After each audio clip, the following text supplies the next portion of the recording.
What's up, guys? Max here for Rev3 Games, and I'm with Adam Urbano, who's the senior producer for Injustice: Gods Among Us. Or, let's be real, it's Mortal Kombat with DC superheroes. There's a little more than that, but... What have you got go? Like, I was really impressed when I first saw this. It was at E3 when you first unveiled it, and you had like 9 superheroes, and you're like, well, we can make them punch each other, and you can use the environment to hurt each other. You're doing a lot more with that than this. Yeah, since E3 we've sort of evolved, because we're now ready to ship soon. So we've got, the environment is a complete living entity that you can use. It falls apart around you, it gets completely destroyed. We've got a clash system where the banter happens between the characters, and you can wage your meter. We've got tons of stuff that is sort of not only expanding, but completely changing what we did in Mortal Kombat. Now, one of the things really impressive is you've got a very cinematic approach here. Yep, so from day one, the goal was make this as film-like as possible. So even the menu system itself is designed to look like a Blu-ray movie. The modes are named after sort of things that people might recognize from a Blu-ray, like Play Movie is the way you start the story campaign. And the presentation is obviously designed to be as cinematic as possible. The visuals were designed to be movie-like, realistic, and pretty much all the modes were built that way. Very cool. Now, you mentioned banter. Is that sort of like randomly generated insults hurled at each other? Or? I wish that would have been easier. So in terms of banter, it's literally character combinations that make sense actually have distinct dialogue that they talk to each other with. So you've got Joker, if 2 Jokers fight each other, one of the Jokers will say, "You look really handsome." And the other Joker will say, "You look good too." So there's thousands of those. Oh, wow. Okay. That's pretty neat. Now, going through the single-player game, is it like you pick your character and then you play as them through the entire time? No, so similar to Mortal Kombat, this story campaign lets you try out different characters. So each chapter is one character. You play through, learn how to master them, and then you're on to the next character. Okay. And in addition to that, you've got the Star Labs. Tell us about the Star Labs. Yeah, so Star Labs was a chance to go crazy in terms of single-player content.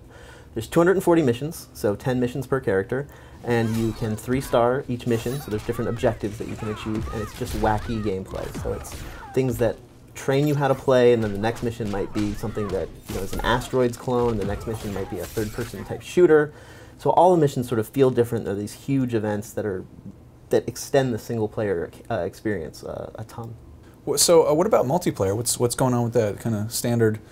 Let people hit each other with the superheroes kind of thing? We started there. That was a baseline. Yeah. That's good for a fighting game. It's a good approach to take. Yeah, we liked it. Let people fight in the game. So we added a few other modes where you can have superheroes hit each other and beyond the 1v1. So there's King of the Hill, where you can now bet and wager. So you can say, I think that the king is going to win, and he's going to win with 20% health. And if you do that, you'll gain a bunch of experience, because that's a very risky bet. And we have online training, so you can just play with your friends online and sort of practice with the lag, depending on your sort of connection. And we have a endurance mode. One thing I think is really interesting, going back to talking about playing with your friends, you've got a quick reference guide. I thought that was really good. So like when you want to look at the moves that look cool, it brings up kind of the greatest hits. Yeah. So the sort of thing that this game is about is showing everyone that you're better than your buddy. So you bring up the quick guide, and it just says, here's the 5 or 6 moves that you do that'll just make you look awesome. Because it's all about making you look awesome. That's pretty good. And on top of that, you can also you showed us you can favorite moves basically. Yeah. So on the full moves list, which is like 100 moves per character, you can go through and just tag the moves that you want to sort of remember, and those will show up on screen, so that you don't have to go back in the moves list or go to the internet. It's always there. Okay, and that's pretty good for, I'd say, the more casual kind of couch players. But you're also really doing some kind of in-depth stuff for the more hardcore players. Yeah. So it's on the right side of the moves list, you can see the frame data and all the sort of damage that each move does. So that if you want a theory craft, you can go to town and figure out start frames and total damage of each move and sort of put it all together. That's pretty good. One thing I'm pretty excited about is you've got the Red Sun DLC. It's the GameStop pre-order exclusive. Sorry, my bad. What comes with that? So you get, in addition to some skins, so you get these sort of communist-inspired versions of Superman, Wonder Woman, and Solomon Grundy. You also get 20 missions in the Stars Labs we talked about earlier that tell the story of Red Sun.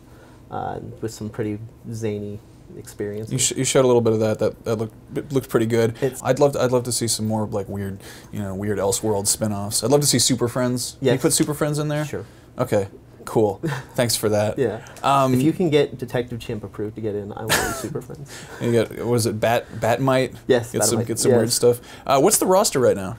We are at 22 announced. Nice. And when do we get our hands on this game? When does this come out? April 16th. Huh. And is there anything else that's coming out around the same time that you can't tell us more about, but that's also happening? Yeah, sometime around launch, we are having the exclusive, developed by the NetherRealm team, iOS companion app. Huh. And can you tell us anything more about that? I really wish I could, but Okay. you should take some of the words I've said earlier and totally apply them to this. Interesting. Very, very interesting. Well, Adam, thank you so much for talking. Thank you Injustice so much. looks good. What's so unjust about these gods among us? The story mode will totally tell you that. Okay. So play that, and which we can do right now. Oh, well, good. Stay tuned, guys, for more of our GDC coverage. I'm Max Scoville. See you around.